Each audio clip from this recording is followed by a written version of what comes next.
¿Quién fue George Elton Mayo? Fue un psicólogo industrial, además de sociólogo y teórico social. Nació en Adelaida, Australia, el 26 de diciembre de 1880 y falleció en Guildford, Reino Unido, el 7 de septiembre de 1949, a la edad de 68 años.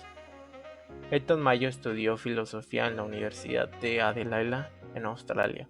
Posteriormente empezó a trabajar como profesor en la Universidad de Queensland, en Australia.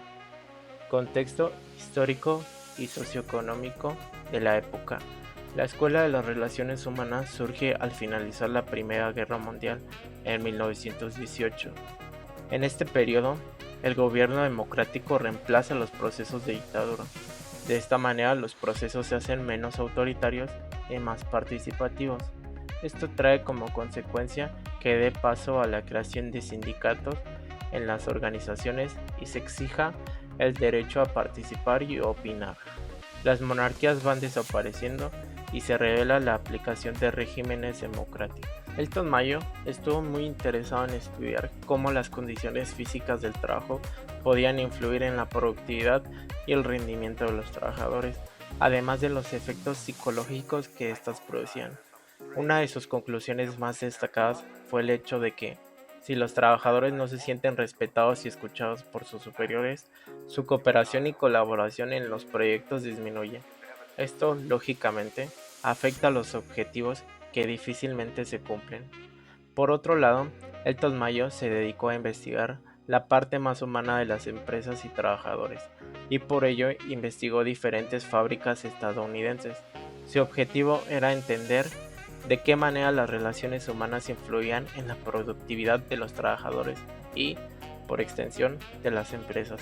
A raíz de todo este conocimiento proveniente de sus investigaciones, Mayo desarrolló una serie de teorías que hacían referencia a este tipo de relaciones en las empresas. Elton Mayo destacó la importancia de cubrir las necesidades emocionales de los trabajadores a fin de aumentar no únicamente su bienestar mental, sino también su productividad en la empresa. Una de las ideas centrales de Mayo era que las relaciones laborales satisfactorias eran una fuente de motivación mayor que los incentivos económicos a la hora de trabajar. Aportaciones a la administración. La investigación más conocida de Elton Mayo se inició en 1927. Consistió en un experimento socioeconómico, pionero en el ámbito de la investigación industrial. El nombre de dicha investigación proviene de la compañía eléctrica Hawthorne, donde se realizó. Pero, ¿en qué consistió ese experimento? Los trabajadores de la compañía fueron sometidos a una serie de modificaciones en sus condiciones laborales, horarios, descansos, salarios, condiciones de iluminación y grados de supervisión. El objetivo de estos cambios era observar y determinar qué condiciones eran las más favorables para aumentar la productividad de los trabajadores. La hipótesis inicial fue la siguiente: los incentivos económicos, tales como el salario, aumentarían la eficiencia de los empleados, es decir, su productividad. Pero dicha hipótesis no se confirmó y los resultados de la investigación sorprendieron. Lo que aumentó la productividad fue la atención extra prestada hacia los trabajadores.